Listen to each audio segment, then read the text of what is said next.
अस्सलामुअलैकुम नाज़रीन व सामीन। उम्मीद है कि आप सब अच्छे होंगे। आज 26 जनवरी का दिन है। आज एक ख़ास एपिसोड है जिसके तहत हम बात करने वाले हैं, जिसमें हम 26 जनवरी के तमाम उन पहलुओं को ज़िक्र करेंगे जिसके बारे में किताबों में आप लोगों ने पहले से पढ़ा होगा, सोचा होगा, समझा होगा। लेकिन हम एक ख़ास अंदाज में इस चीज़ों को समझने की और समझाने की कोशिश करने वाले हैं।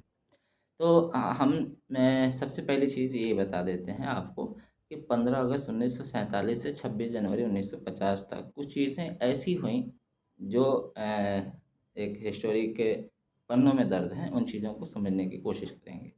पहला तारीख जो आता है वो 15 अगस्त 1947 का दिन आता है, जिस दिन हमें आज़ादी मिली और हम आज़ाद हुए।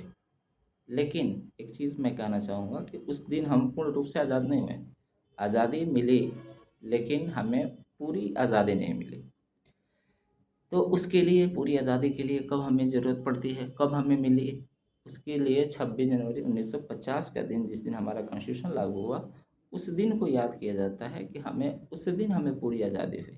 लेकिन इन इन सारी चीज़ों के दरमियान में क्या-क्या चीज़ें घटीं और कैसे चीज़ें ये हुईं, उन सब चीज़ों को समझने की कोशिश करेंगे। तो मैं पहली चीज़ ये बता दूँ कि 15 अगस्त 1947 को हमारा देश आज़ाद हुआ नहीं, बल्कि कॉलोनियल स्टेट से डोमिनियन स्टेट में आया। जो लोग पॉलिटिकल साइंस पढ़े होंगे उनको पता है कि कॉलोनियल और डोमिनियन में क्या अंतर है।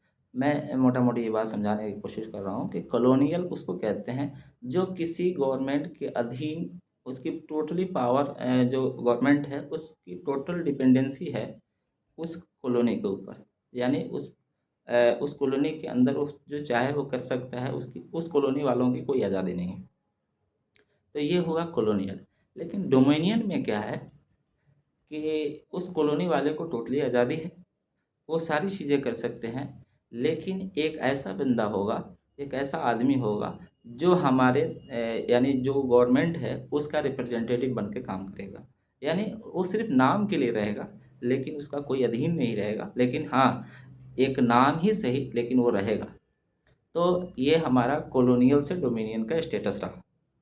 लेकिन के बीचों में क्या चीज़ें चली, उन चीज़ों को समझने की कोशिश करेंगे कि 26 नवंबर 1949 का दिन एक आता है बीच में, जिस दिन हमारा कॉन्स्टिट्यूशन बन कर के तैयार हुआ और उस चीज़ को एडॉप्ट भी किया गया। इसीलिए हम एडॉप्टेशन डे के तौर पे भी मनाते हैं। यानी हमारा कॉन्स्टिट्यूशन डे अगर कोई आपसे पूछे कि कब मनाया जाता है, तो उस दिन आप बताएँगे कि 26 नवंबर 1949 को।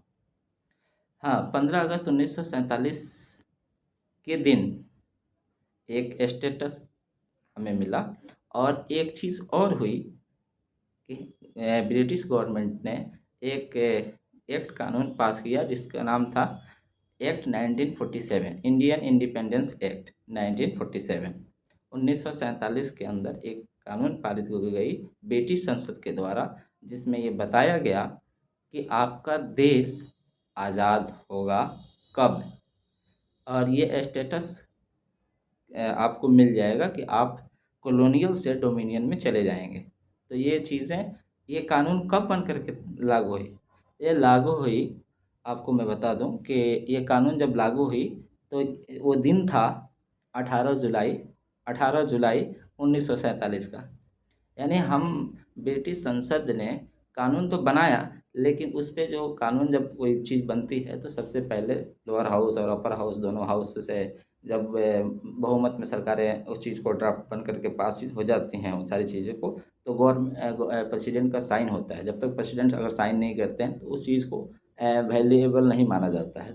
उसी तरह से ब्रिटिश गवर्नमेंट के जो जो हेड थे उस समय के, लॉर्ड माउंटबेटन कह रहे हैं, जो जॉर्ज थे, उन्होंने उस पे सिग्नेचर किया। उस दिन था 18 जुलाई 1947 का, जिसमें ये चीज़ पारित किया गया कि इसके बाद ये जो स्टेटस है, यानी इस कानून के लगने के बाद कुछ चीज़ें होंगी। वो पहली चीज़ क्या है कि ब्रिटिश रूल जो है, इंडियन गवर्नमेंट अपना चाहे तो सारी चीज़ें कर सकती हैं, यानी ब्रिटिश का टोटली खात्मा हो गया।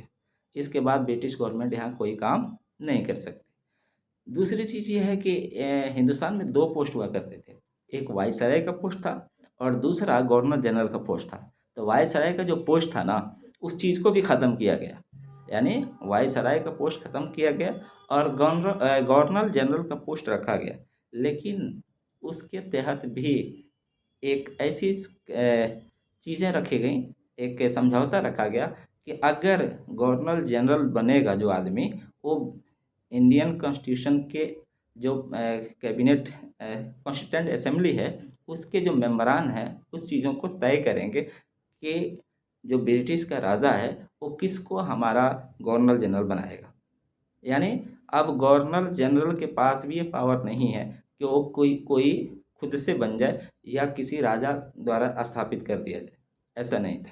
अब हमारे पास आज़ादी की एक नई सीमाएं बनती चली गई। चौथी चीज़ ये हुई कि हमारा देश यानी हिंदुस्तान दो हिस्सों में बटेगा। एक का नाम था पाकिस्तान, दूसरा का नाम हिंदुस्तान। यानी हम जिस स्टेट में रहते हैं, जिस पॉलिटिकल साइंस में स्टेट देश को कहते हैं, तो देश हम जिस देश में रहते हैं उसका नाम हिंदुस्तान है। और इस हिंदुस्तान को डिवाइड दो हिस्सों में, पहले ग्रेटर हिंदुस्तान हुआ करता था, तो उसको डिवाइड किया गया दो डोमिनियन स्टेट में।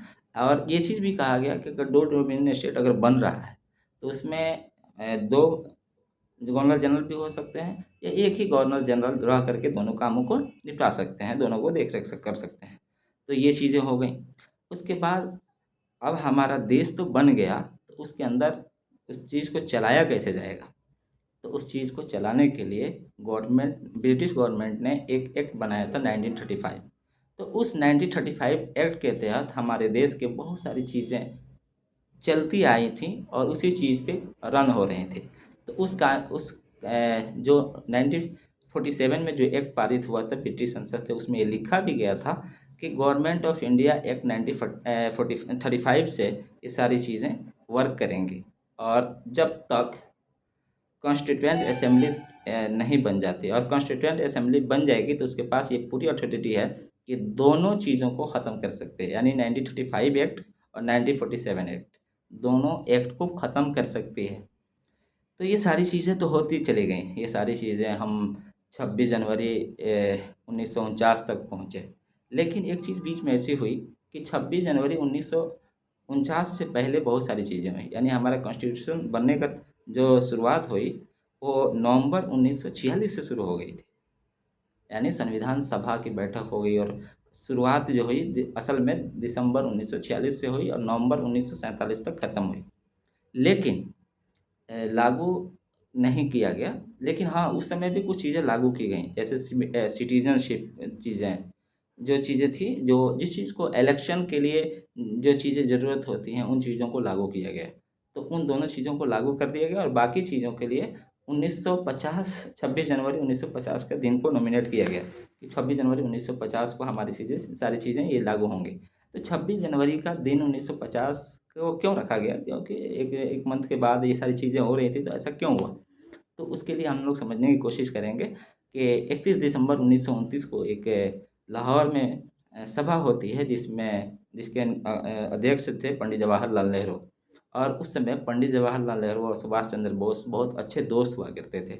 तो बहुत सारे कांग्रेस के ऐसे भी लोग थे जो चाहते थे कि हम जो है ना अंग्रेज़ के डोमिनियन स्टेट में भी हम अपनी ज़िंदगी गुजार सकते हैं, हम रह सकते हैं। लेकिन इन दोनों आदमियों को ये चीज़ कतई नहीं चाहते थे कि हम दोनों आदमी इसको भी हम मानने के लिए तैयार रहें। यानी हम 31 दिसंबर 1929 को ये तय करते हैं कि 26 जनवरी 1930 को हम आज़ाद हो जाएँगे। इस गवर्नमेंट को सत्ता से उखाड़ कर फेंक देंगे। तो हमें जो आज़ादी, इस दिन को आज़ादी के रूप में यानी हर साल मनाने जाने लगा। 26 जनवरी 1930 को हर साल याद करते जाते रहे। तो उसके बाद से हमने इस चीज़ को भी कोशिश किया कि ये जो हमारी तारीख़ है उस चीज़ को बचाए रखें। इसीलिए 26 जनवरी 1930 को दिन को याद करते हुए 26 जनवरी 1950 को लागू किया गया हमारा कॉन्स्टिट्यूशन और हम एक रिपब्लिक इंडिया बने।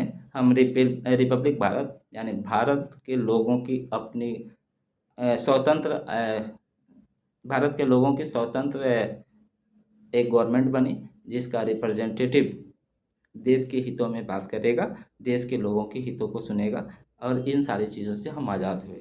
और आज हम 26 जनवरी को हर साल और आज के दिन भी हम इसी चीज़ को याद करने के लिए आए हुए हैं। हम उम्मीद करते हैं कि आप लोग कुछ सीखे होंगे, और हमने जहाँ तक कोशिश की है सिखाने की कोशिश करते रहेंगे इंशाअल्लाह। तो अगर मेरी ऐसी चीज़ें अच्छी लगी होंगी तो मेरे चैनल को लाइक करके सब्सक्राइब कर लेंगे, तो आपसे थोड़ी-सी मोहब्बतें मिल जाएँगी, और अपने तासुरात का ख़्याल कमेंट बॉक्स में देते रहेंगे। शुक्रिया, अस्सलाम वालेकुम।